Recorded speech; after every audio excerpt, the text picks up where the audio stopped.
आइए हम लोग अब आज नया टॉपिक करते हैं फिर से। विद्युत चुम्बकीय प्रेरण यानी इलेक्ट्रोमैग्नेटिक इंडक्शन क्या होता है। तो इलेक्ट्रोमैग्नेटिक इंडक्शन और फैराडे का प्रयोग या फैराडे के प्रयोग जो फैराडेज एक्सपेरिमेंट है, आइए उनकी चर्चा करते हैं। तो देखिए, पहले सिर्फ प्रेरण समझ लेते हैं क्या है, फिर फैराडे के प्रयोग आपको बताते हैं। तो प्रेरण ये होता है कि जब कोई बंद कॉइल, ठीक है, बंद कुंडली, शुद्ध हिंदी में अगर इसको मतलब प्योर आपको बोले, आप लिखेंगे कैसे, तो जब किसी बंद कुंडली से होकर गुजरने वाले चुंबकीय फ्लक्स में परिवर्तन होता है, ठीक है, या इसे और डिटेल में बोले तो क्या बोलेंगे, जब किसी बंद कुंडली को एक समान चुंबकीय क्षेत्र में रखते हैं और उससे गुजरने वाले चुंबकीय फ्लक्स में परिवर्तन होता है, उससे गुजरने वाले चुंबकीय फ्लक्स में परिवर्तन होता है, तो इसमें एक प्रेरित विद्युत वाहक बल उत्पन्न होता है, जिसके कारण एक प्रेरित धारा उत्पन्न होती है। ये आपका क्या है, विद्युत चुम्बकीय प्रेरण है, याद रखिएगा। फिर से एक बार मैं बता देता हूँ। किसी बंद, बहुत और शॉर्ट में बोलें तो बोल सकते हैं, किसी बंद कुंडली से गुजरने वाले चुंबकीय फ्लक्स में परिवर्तन होने पर उसमें एक प्रेरित विद्युत वाहक बल, कौन सा बल, प्रेरित विद्युत वाहक बल, प्रेरित विद्युत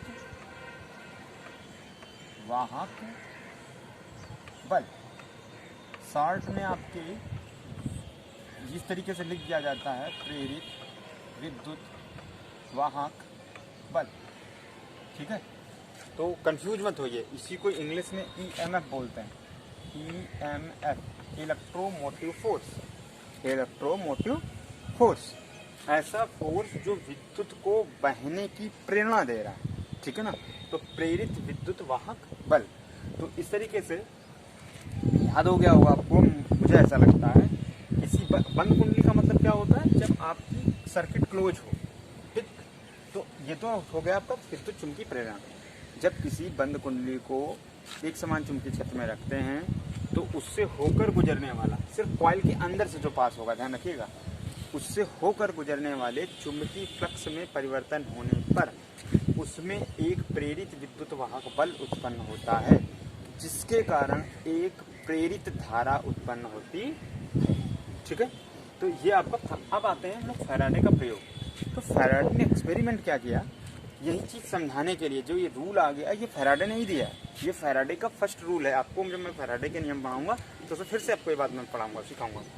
तो इसमें उन्होंने प्रयोग क्या किया, ये एग्जाम के लिए इंपॉर्टेंट नहीं है, एग्जाम में प्रयोग नहीं आते फैराडे के, फैराडे के नियम आते हैं, जो मैंने आपको ये भी बताया, ये पहला नियम, वो प्रेरण फैराडे का फर्स्ट नियम है, उन्हीं ने एक्सपेरिमेंट करके बताया था। तो ये एक्सपेरिमेंट है क्या, इसमें क्या किया उन्होंने, कॉइल ली, उसको एक सर्किट में डाला, और ये देखिए गैल्वेनोमीटर होता है, एक एमीटर होता है करंट मेजरमेंट करने के लिए, करंट मापने के लिए काम आता है विद्युत धारा को, और जी जो होता है वो बहुत माइक्रो लेवल का करंट भी मेजर कर सकता है, बहुत स्मॉल करंट अगर फ्लो हो रहा हो तो जी यानी गैल्वेनोमीटर, ध्यान रखिएगा क्या है ये, गैल्वेनोमीटर, गैल्वेनोमीटर, और एमीटर या तो एमीटर मत देखिए, एमीटर ज़्यादा 1 एम्पियर 2 एम्पियर मिली एम्पियर में नाप पाता है, ये माइक्रो में नाप लेता है। तो जब उन्होंने क्या किया, एक मैग्नेट रखा है, क्या रखा, एक मैग्नेट रखा, इसका एन और एस दो साइड हो गई, जाहिर सी बात है इससे मैग्नेटिक लाइंस निकल रही होंगी चारों तरफ, ठीक है। तो जब 3 कंडीशन उन्होंने बनाई, नंबर 1 कि वेलोसिटी 0 रखी, नंबर 1 वेलोसिटी इसकी 0 रखी, तो उस समय आपका क्या था, ना तो कोई वोल्टेज, यानी इसमें प्रेरित विद्युत वाहक बल का मतलब वोल्टेज ही होता है, याद रखिएगा, इसको ई से डिनोट कर देते हैं, ई कहिए या वोल्टेज कहिए, ठीक है। ईवी एक साथ चपका के लिख देंगे तो नया सिंबल हो जाएगा, वो यूनिट होता है, जैसे जूल होता है उसी तरीके से इलेक्ट्रॉन वोल्ट एक यूनिट होता है। हम ई यहाँ पे प्रेरित विद्युत वाहक बल हिंदी में लिख देते हैं, प्रेरित या ई एम एफ शॉर्ट में EMF, कितना होगा, 0 होगा, तो करंट भी कितनी होगी, 0, no motion no current no electromotive force, ठीक है। फिर सेकेंड उन्होंने क्या बोला कि जो है वेलोसिटी कुछ इंक्रीज कर दी, वेलोसिटी 0 से कुछ बढ़ा दी, कुछ अंदर की तरफ, ठीक है, डायरेक्शन में। तो क्या हुआ, उस कंडीशन में हल्का सा फ्लक्चुएशन हुआ। सेकेंड स्टेप में उन्होंने जब चीज प्रयोग किया, जैसे वो मैग्नेट को इस कॉइल के अंदर उन्होंने एंटर कराया, तो जितनी देर उनका मोशन था उतनी देर इसमें फ्लक्चुएशन हुआ, लेकिन उसके बाद बंद हो गया। फिर तीसरी स्थिति क्या हुई, जैसे वो अंदर लाके उसको रोक दिया, उन्होंने रुक गया। फिर उन्होंने सेकेंड थी थर्ड एक्सपेरिमेंट क्या किया, जब उस मैग्नेट को उन्होंने बाहर निकाला, तो बाहर निकालने में v तभी इज ग्रेटर देन 0 था, लेकिन डायरेक्शन माइनस थी, ठीक है, अपोजिट डायरेक्शन में थी। तो तब उन्होंने देखा, जब बाहर खींचा तब फिर से फ्लैट हुई, लेकिन अपोजिट डायरेक्शन में हुई। तो इससे ये क्लियर हो गया कि जब मैग्नेटिक फ्लक्स में चेंजमेंट होगा, ठीक है, चुंबकीय फ्लक्स में भाई मैग्नेट गया, लाइनें गई, अब इस एरिया के अंदर जितना मैग्नेटिक लाइन जा रही हैं, तो वो तो इस एरिया का फ्लक्स हो गया, चुंबकीय फ्लक्स। तो उस चुंबकीय फ्लक्स में जब परिवर्तन होगा, तो इसमें एक प्रेरित विद्युत वाहक बल उत्पन्न होता है और धारा प्रवाहित होती है।